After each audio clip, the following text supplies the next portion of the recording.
ரூபாய் சொத்து வரி முறைகேட்டில் உரிய விசாரணை நடத்தவில்லை என்று கூறியும் மாநகராட்சி பகுதிகளில் குடிநீர், சாலை உள்ளிட்ட அடிப்படை வசதிகளை செய்து தரவில்லை என்றும் திமுக அரசை கண்டித்து அதிமுக முன்னாள் அமைச்சர் செல்லூர் ராஜு தலைமையில் மதுரை பழங்காநத்தம் ரவுண்டானாவில் கண்டன ஆர்ப்பாட்டம் நடைபெற்றது. இந்த கண்டன ஆர்ப்பாட்டத்தில் முன்னாள் அமைச்சர் செல்லூர் ராஜு, திருப்பரங்குன்றம் சட்டமன்ற உறுப்பினர் ராஜன் செல்லப்பா, அதிமுக மாமன்ற உறுப்பினர்கள் மற்றும் நிர்வாகிகள் உட்பட 500க்கும் மேற்பட்டோர் பங்கேற்று திமுக அரசுக்கு எதிராக கண்டன கோஷங்களை எழுப்பினர். தொடர்ந்து மேடையில் பேசிய திருப்பரங்குன்றம் சட்டமன்ற உறுப்பினர் ராஜன் செல்லப்பா, மதுரை மாநகராட்சி மேயர் ராஜினாமா செய்து 2 மாதங்களாகிவிட்டது. மண்டல தலைவர்கள் 5 பேர் ராஜினாமா செய்து 5 மாதமாகிவிட்டது. கடந்த 3 மாதங்களாக மாமன்ற கூட்டம் நடைபெறாததால் பிற மாமன்ற உறுப்பினர்கள் பதவி பறிபோகும் வாய்ப்பு உள்ளது. மாநகராட்சியில் மேயர் தேர்தல் நடத்தி மேயரை நியமனம் செய்ய வேண்டும். மதுரை மாநகராட்சியில் அதிமுக திமுகவுக்கு பல்வேறு வேறுபாடுகள் உள்ளது. திமுக ஒன்றுமே செய்யவில்லை. கடந்த 4.5 ஆண்டுகள் கவலைப்படாமல் இப்போது மதுரையின் வளர்ச்சியை பற்றி கவலைப்படுவதாக முதல்வர் கூறுகிறார். மதுரைக்கு திமுக அரசு ஒன்றுமே செய்யவில்லை. நாளை மறுநாள் கிறிஸ்துமஸ் விழா முன்னாள் அமைச்சர் செல்லூர் ராஜு தொகுதியில் நடத்தி நெருக்கடி உண்டாக்க நினைக்கிறார்கள். அதிமுக ஆட்சியில் இருந்தபோது பல திட்டங்களை மதுரை மாநகராட்சியில் செயல்படுத்தியுள்ளோம். தேர்தல் தேதி அறிவிக்க வெறும் 80 நாட்களே உள்ள நிலையில் மாநகராட்சி ஊழலை மறைக்க திமுக அரசு மதுரை மீது கவனம் செலுத்தி வருகிறது. மதுரையில் உள்ள அமைச்சர்கள் மூர்த்தி, பிடிஆர் சுக்கு நூறாக போவார்கள். அதிமுகவை பார்த்து எள்ளி நகையாடுகிறார்கள். என்ஜின் இல்லாத கார் என்று துணை முதல்வர் சொல்கிறார். அதிமுக கார் இல்லை. மதுரை சென்னை செல்லும் பாண்டியன் எக்ஸ்பிரஸ் ரயில் ஏறினால் கோட்டைக்கு தான் செல்லும். கள்ளவாணி கார் ஓட்டும் திமுக அதிமுகவை பார்த்து விமர்சனம் செய்ய முடியாது. திருவண்ணாமலையில் 1 லட்சம் பேர் வந்ததாக சொல்கிறார்கள். ஆனால் 50,000 பேர் கூட வரவில்லை. 2026 தேர்தலில் அதிமுக ஆட்சி அமைக்கும் என்றார். பின்னர் மேடையில் பேசிய முன்னாள் அமைச்சர் செல்லூர் ராஜு பேசுகையில், நான் பேசுவதை நீங்கள் குளிர்ந்து கேட்க வேண்டும் என ஜெயலலிதாவும் மதுரை மீனாட்சியும் எங்களை இயற்கையின் மூலம் வாழ்த்துகிறார்கள். மதுரை மாநகராட்சி ஏறினாலே புழல் ஜெயில்தான். எதற்கெடுத்தாலும் காசு கேட்கிறார்கள். கடமை, கண்ணியம், கட்டுப்பாடு என அண்ணா சொன்னார். திமுக தலைவராக கலைஞர் பதவியேற்ற பின் அண்ணா சொன்ன கூற்றை மறந்து கலெக்ஷன், கமிஷன், கரப்ஷன் என மாற்றிவிட்டார்கள். அமைச்சர் KN நேரு 7.5 முதல் 10% வரை கமிஷன் கேட்பதாக நான் சொல்லவில்லை. மக்களே சொல்கிறார்கள். மதுரையில் தொழில் முதலீட்டாளர்கள் மாநாட்டில் பல்வேறு திட்டங்களை வெறும் பெயர் மட்டும் வைத்து வருகிறார்கள். திமுக ஆட்சி அமைத்த பின்பு 2 ஆண்டுகளில் நிலம் கையகப்படுத்தப்பட்டு மதுரை விமான நிலையம் சர்வதேச தரத்தில் உயர்த்தப்படும் என அமைச்சர் PTR சொன்னார். இதுவரை செயல்படுத்தவில்லை. நமக்கு பிறகு வந்த திருச்சி விமான நிலையம் சர்வதேச விமான நிலையமாகிவிட்டது. மதுரைக்கு மெட்ரோ திட்டம் வரக்கூடாது என திட்டமிட்டு திமுக அரசு செயல்பட்டு வருகிறது. ஒரு திட்டம் செயல்படுத்த வேண்டும் என்றால் மத்திய அரசு பல கேள்விகளை கேட்கத்தான் செய்வார்கள். அதை சொல்ல வேண்டியதுதானே. அதை விட்டுவிட்டு மத்திய அரசை குறை சொல்கிறார்கள். மதுரைக்கு அறிவித்த டைட்டில் பார்க் திட்டம் செயல்படுத்தவில்லை. கடந்த சில நாட்களுக்கு முன் மதுரையில் நடைபெற்ற நலத்திட்ட உதவிகள் வழங்கும் விழாவில் பிரம்மாண்ட கூட்டத்தை கூட்டிவிட்டதாக அமைச்சர் மூர்த்தியை முதல்வர் பாராட்டுகிறார். காசு கொடுத்து கூட்டம் கூட்டுவது பெரிதல்ல. மதுரைக்கு இத்தனை திட்டங்களை மூர்த்தி பெற்றுக் கொடுத்தார் என்று முதல்வர் சொன்னால் நாங்கள் மூர்த்தியை அல்ல அவரது கீர்த்தியையே பாராட்டுவோம். அண்ணாவையும் திராவிட கொள்கையும் அதிமுக பின்பற்றுவதில்லை என துணை முதல்வர் உதயநிதி பேசுகிறார். எங்களுக்கா திராவிட கொள்கை இல்லை, நாங்களா அண்ணாவை பின்பற்றவில்லை. திமுக அண்ணா வழியில் என்ன செய்தார்கள்? ஒரு திட்டத்தை கூட திமுக அரசு செயல்படுத்தவில்லை. திமுக வைக்கும் பேனரில் கலைஞர் இருந்த இடத்தில் இன்று ஸ்டாலின் உள்ளார். ஸ்டாலின் உள்ள இடத்தில் உதயநிதி உள்ளார். நாளை அந்த இடத்தில் இன்பநிதி இருப்பாரே தவிர அண்ணா எங்கே? விட்டாலா நாச்சியார் படத்தில் எங்கே எங்கே என்பது போல் மதுரை மாநகராட்சியின் உள்ளே சென்றாலே பணம் எங்கே பணம் எங்கே சென்று கேட்கிறார்கள். 2026 ஆட்சியில் அதிமுக ஆட்சி அமைந்தவுடன் ஊழல் குற்றச்சாட்டில் ஈடுபட்டவர்கள் கைது செய்யப்படுவார்கள் என்றார்.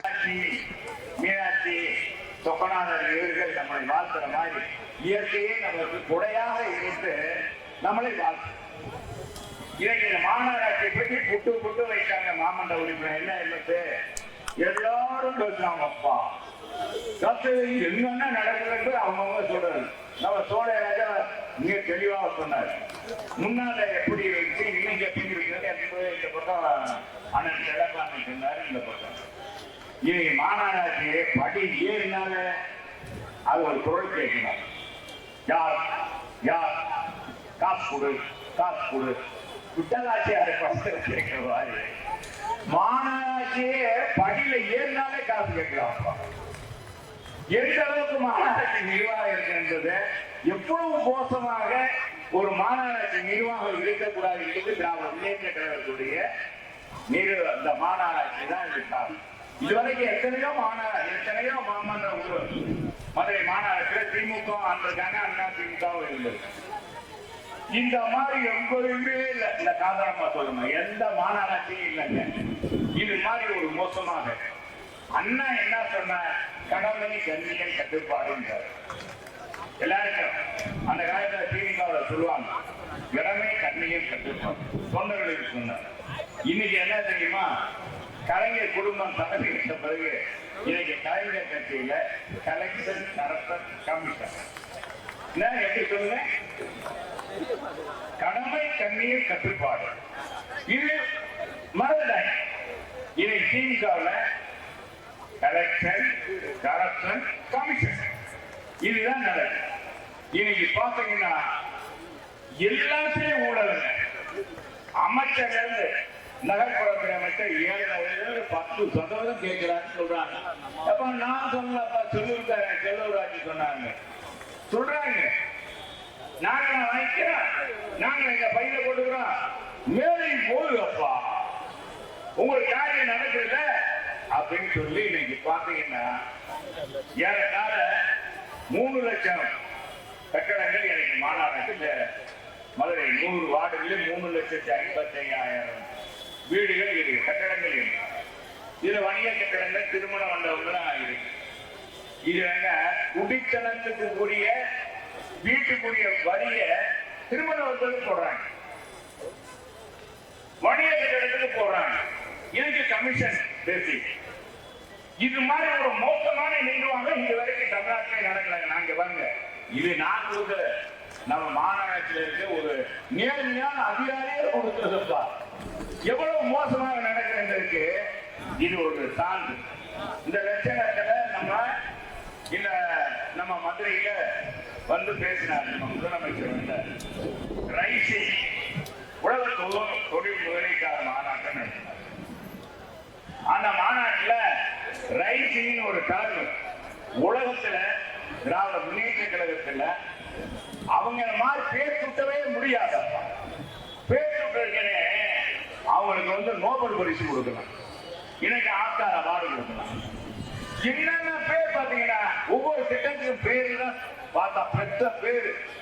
ஆனா நீங்க வேறு ஒண்ணுமே நடக்க எல்லாமே மதுரையில மதுரையை வந்து வளர்ச்சி பாதையில கொண்டு சொல்றேன்னு சொல்லிட்டு 4 ஆண்டுகளுக்கு முன்னால அவங்க தேர்தல் அறிக்கையில கொடுக்கும்போது என்ன சொன்னாங்க, தொழில் வளர்ச்சி நேர்ந்த மாநகராக உருவாக்கணும், மதுரை தூத்துக்குடி பாதையை தொழில் வழி தரமாக மாற்றுவோம், அதே மாதிரி விமான நிலையத்தை சர்வதேச விமான நிலையாக மாற்றுவோம். நம்ம ஒரு படி போய் மத்திய தொகுதி எம்எல்ஏ இப்ப அமைச்சர் நம்ம பன்வேல் தியாகராஜன் நிதி அமைச்சரா இருந்தார். நிதி அமைச்சரா இருக்கும்போது என்ன சொன்னாரு, 2 மாதத்துல நிலை எடுத்து அதை சர்வதேச விமானமாக மாற்றணும்னு சொன்னார். நமக்கு பிறகு தொடங்கி தூத்துக்குடி எனக்கு சர்வதேச விமானம், அதே மாதிரி நமக்கு பிறகு தொடங்கி திருச்சி விமான நிலையம் இன்னைக்கு சர்வதேச விமான நிலையமா விரிவாக்கப்பட்டு இன்னைக்கு உலகத்துல இருந்து நிறைய விமானங்கள் வருகிறது. இத்தனையும் நடக்குது. மதுரைக்கு மெட்ரோ ட்ரெயின் திட்டம் அப்படின்னு சொல்லி அறிவிக்கலாம். நம்ம தான் ரொம்ப பெருமைப்பட்டோம். கடைசியில பார்த்தா மதுரைக்கு கிடைக்க கூடாது என்பதற்காகவே இவங்க என்ன செய்யணும், அது முறையாக திட்ட அறிக்கை அனுப்பணும் மத்திய அரசுக்கு. உடனே அதை திருப்பி அனுப்புறாங்க, முறையாக அனுப்புங்க. எப்ப நான் சொல்றது உங்களுக்காக தான்ப்பா, கேளுங்கப்பா கேளுங்க. என்ன நிவாரணம் பேசாம இருக்கீங்க, உங்களுக்காக தான் பேசுறா.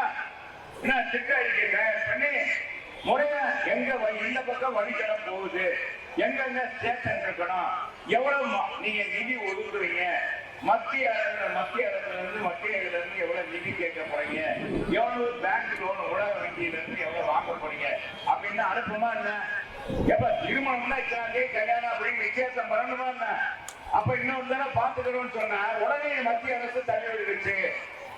புறக்கணிக்குது அப்படின்னா எதுக்கடுத்தாலும் மத்திய அரசு தான் இதை பாருங்க பெற்றவர் ஒவ்வொன்றும் கூட செய்யல.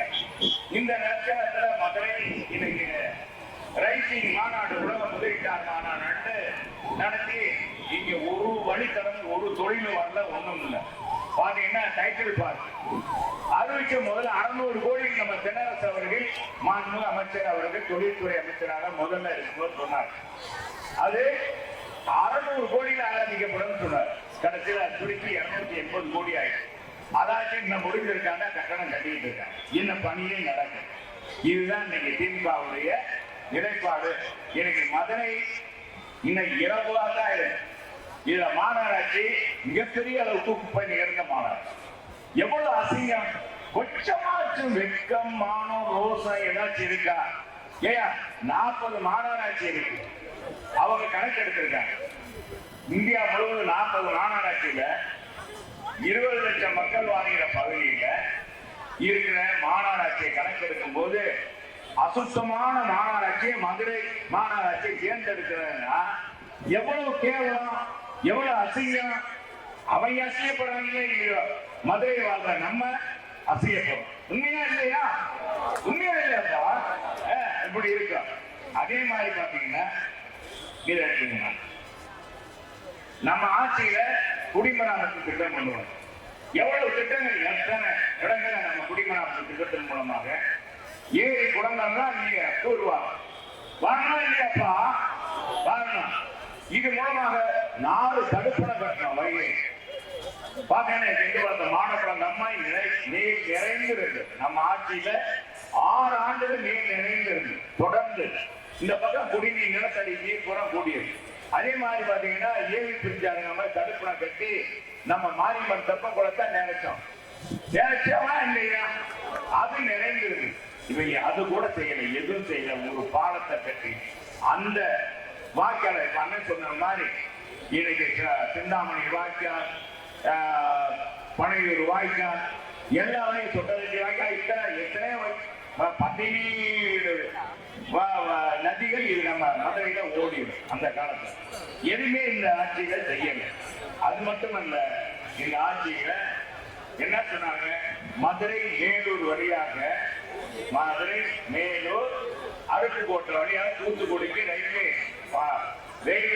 அனுப்புவோம், ரயில்வே கொண்டு வருவோம், மத்திய அரசு உதவிகள் நாங்க செய்வோம் சொன்னாங்க. அறிக்கையோடு நின்று போச்சு. இதையும் நான் அந்த நேரத்தில் சொல்ல பறக்கும் பாலம் கட்டுவோம். நாங்க ஒன்னும் கொண்டு வரல, நம்ம தான் கட்டியிருக்கோம். பறக்கும் 10 பாலங்கள் கட்டியிருக்கோம். அதெல்லாம் நம்ம சொன்னோம்னா நேரம் 10 பாலங்கள் நம்ம இழப்போம். எடப்பாடியார் என்ன செஞ்சாரு? என்னை கேட்டார், சட்டம் நாடாளுமன்ற தேர்தல்ல முடிவுல என்னங்க அமைச்சர், நீங்க 8000 கோடிக்கான பணிகளை வாங்கி போய் திட்டங்களை நிறைவேற்றினீங்க, இப்படி வந்துருச்சு, நீங்க ஜெயிச்சிருக்க வேண்டாமான்னு கேட்டார். ஆமா கேட்டார். அது ஒரு தலைவன் கேட்க வேண்டிய கேள்வி. இப்ப நடந்து முடிந்த நலத்திட்ட உதவி நம்ம மூர்த்தியை நம்ம முதலமைச்சர் பாராட்டு. என்ன பாராட்டுறாரு? மூர்த்திய நம்ம முதலமைச்சர் பெரிய கூட்டத்தை சேர்ந்த மூர்த்தி அவர்களை பாராட்டுகிறேன். தமிழகத்துல யாருமே இதுவரை கூட்டம் இல்லை. எப்ப காசு கொடுத்தா இந்த காலத்துல காக்காய்க்கு இடம் போடுங்க, கூட்டம் கூடாமையா இருக்கா? அங்க வந்தவங்க அண்ணா திமுக காரங்களா எல்லா பேரும் தான் வந்திருக்காங்க. கூட்டம் கூட்டுவது பெரிதல்ல, காசு கொடுத்து கூட்டம் கூட்டுவது பெரிதல்ல. ஆனா மதுரைக்கு இத்தனை திட்டங்களை கொண்டு வந்து எங்களை கேட்டு பெற்றார் மூர்த்தி அப்படின்னு சொன்னா, நம்ம மூர்த்திய அவர் பாராட்டுவோம், அவருடைய கீர்த்தியை நம்ம பாராட்டுவோம். பாராட்டுவோமா இல்லையாப்பா? மதுரைக்காரனுக்கு செஞ்சாங்க, நம்ம பாராட்டுவோம். இது மாதிரி ஏதாச்சும் ஒரு திட்டம் கொண்டு வந்தாரா? மதுரைக்கு ஏதாச்சும் பாருங்க, ஜல்லிக்கட்டு மைதானம் கட்டது, ஜல்லிக்கட்டுக்கு 68 கோடி ரூபாய் செலவழிச்சு எங்க போய் அவர் தொகுதியில் போய் கட்டுறாரு. எவ்வளவு? அது எங்கேயோ ஒரு தடவை நடக்கிறது. இது ஒரு திட்டமா? கலைஞர் நூலகம் கட்டினாங்க 216 கோடி. மதுரைக்கு என்னப்பா செஞ்சீங்க? மதுரை சாலையெல்லாம் குண்டும் குழியுமா இருக்கு. இதை கேட்டா எதுவுமே பேசுறதில்லை. கேட்டா அண்ணன் அப்படித்தான் பேசுவாருன்னு சொல்றாரு. இன்னைக்கு மேற்கு தொகுதியில பாத்தீங்கன்னா நாளைக்கு கிறிஸ்தவ விழா, இன்னைக்கு 18ஆம் தேதி கிறிஸ்தவ விழா வச்சிருக்காங்க. நடக்கிறது முழுக்க முழுக்க திமுக நடத்துறாங்க. மூர்த்தி தான் நடத்துற எல்லாம் வருஷமா வச்சிருக்காங்க. நடத்துறாரு கேட்கறது கிறிஸ்துமஸ் விழாவா? கிறிஸ்துமஸ் விழா நடத்தி அது மேற்கு தொழில இருக்கிற கிறிஸ்தவர்கள் கிறிஸ்தவ சபையில போட்டிருக்காங்க, அசிங்கப்படுத்துறாங்க. இதுல இங்க விழா நடக்க போகுது. நான் கேட்கிறேன், ஏன் நீங்க முழுமையா திமுக சார்பாக கிறிஸ்தவ விழா கொண்டாடுறோம், கிறிஸ்துமஸ் விழா கொண்டாடுறோம் அப்படின்னு அறிவிக்க வேண்டியதாங்க? இதுக்குன்னு அதுக்கு ஒரு டைட்டில் கொடுக்குறீங்க. அது மட்டுமல்ல, வர 20ஆம் தேதி நம்ம வணிகத்துறை அமைச்சர் பறவையில இருக்கு ஏஎஸ்ஆர் மகான்ல கழிவிருந்து போடுறாங்க. சனிக்கிழமை கழிவிருந்து போடுறாங்க. இங்க இருக்கிற சங்கங்கள்லாம் கூப்பிட்டு நிர்வாகிலாம் கூப்பிட்டு அதுக்கு அழைப்புகள் வேற கொடுத்துருக்கு. இதெல்லாம் நீங்க கொடுங்க. ஆனா மதுரைக்கான ஏற்கனவே செய்ய மாட்டீங்கன்னு தான் நான் சொல்ல வர்றேன். இதுல நம்ம துணை முதலமைச்சர் உதயநிதி என்ன சொல்றாருன்னா, அதிமுக வந்து அண்ணாவும் இல்லை திராவிடமும் இல்லைங்க. எங்க அண்ணா இல்ல, எங்க திராவிடம் இல்ல. உண்மையான அண்ணா உருவாக்கிய கட்சி, அப்படிப்பட்ட கட்சி அண்ணா திராவிட முன்னேற்ற கழகம் ஒண்ணுதான். அவர் வணிக கழகத்தை எனக்கு புரட்சி தலைவர் தொடங்கினார். புரட்சி தலைவருக்கு பிறகு புரட்சி தலைவர் வரை நடந்தோம். இன்னைக்கு புரட்சி தலைவருக்கு பிறகு புரட்சி தலைவர் எடப்பாடியாக நடத்துகிறார். பாருங்க, இன்னைக்கு நம்ம போட்டோதான் பாருங்க. தலைவர் இருப்பாரு, அண்ணா இருப்பாரு, தந்தை பெரியார் இருப்பார். அவங்க கட்சியில திமுக அதை உருவாக்கினவர் அண்ணா. அந்த உருவாக்கின அண்ணா படம் இருக்கா? இன்னைக்கு கலைஞர் இருந்த இடத்துல முதலமைச்சர் ஸ்டாலின் இருக்காரு. முதலமைச்சர் இந்த ஸ்டாலின் இந்த இடத்துல உதயநிதி இருக்கிறார். உதயநிதி இந்த இடத்துல நாளைக்கு வரப்போறாரு இன்பநிதி. இதுதான் திமுக. இவர் பார்த்து நம்மளை பார்த்து சொல்றாரு, நம்ம வந்து உண்மையான திராவிடம், உண்மையான ஜனநாயக கட்சி அண்ணா திமுக தான்ப்பா. இங்கே அண்ணா திமுக ஒன்றுதான். அண்ணாவுடைய கொள்கையை தாண்டி இன்னைக்கு 69 இடஒதுக்கீடு, 69% இடஒதுக்கீடு கொண்டது புரட்சி தலைவி.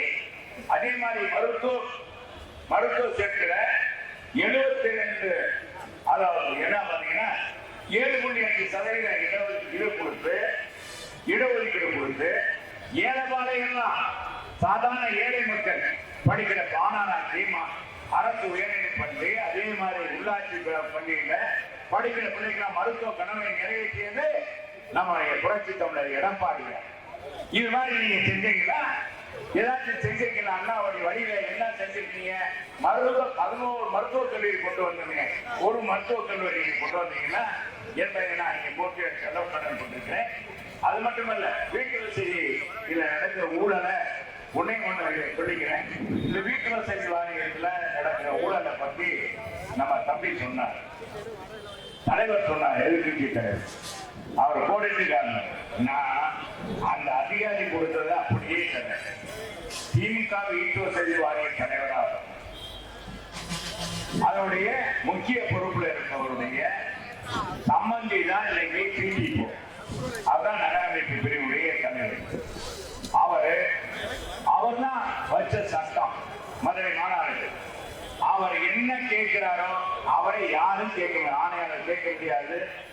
நம்முடைய மாநகராட்சியை நடத்திய ஆணையாளர் டைரக்டரே கேட்க முடியாத அளவுக்கு இன்னைக்கு அவருடைய பவர் ஓங்கி போயிருக்கு.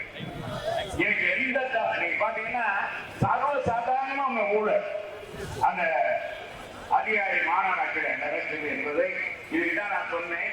அதுல படி ஏறினாலே காசு கொடு, காசு கொடு, காசு கொடு. அதுல இந்த இது கேட்பாங்க. முட்டாளாச்சாரிய படத்துல உள்ளவன் நீ யார் யார் யார் ரத்தப்படி கொடு, ரத்தப்படி கொடு. இந்த மாதிரி இது மாதிரி இன்னைக்கு மாநகராட்சி அந்த அதிகாரியுடைய ஆட்டோடையும் கொஞ்ச நஞ்சம் இல்லை. இவரை எடுத்து கேட்கவும் முடியல. கேட்டா சொல்றான் ஸ்டேட் அங்கதான் போகுது அப்படின்னு சொல்றாரு. ஒரு வீட்டு மனை ஒப்பந்தம் கொடுக்கணும்னா 10% OSR இடம் கொடுக்கணும். ஒரு வீட்டு மனைக்கு கொடுக்கணும். அதாவது ஒரு ஏக்கருக்கு 1 சென்ட் இடம் இலவசமா கொடுக்கணும். மாநகராட்சி அரசுக்கு கொடுக்கணும். இது சட்ட விதி.